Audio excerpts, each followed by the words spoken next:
So papagawa lang natin ng sidecar yan. Na-stand din kami dito gawa ng medyo mahina yung ano natin. So may checkpoint tayo sa coffee shop. Ayun yung coffee shop. Tapos anong lugar to? Alam ko nagbunga to eh.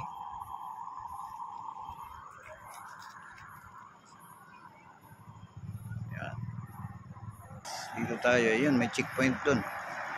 So parehas kami. Hinahatak lang kasi namin tong motor kaya hindi kami makapasok. So gabi na. Yan.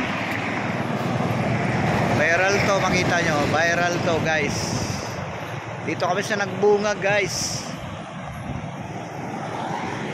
May checkpoint doon. So hatak namin yung isa kaya ayaw namin. Salamat ha, salamat.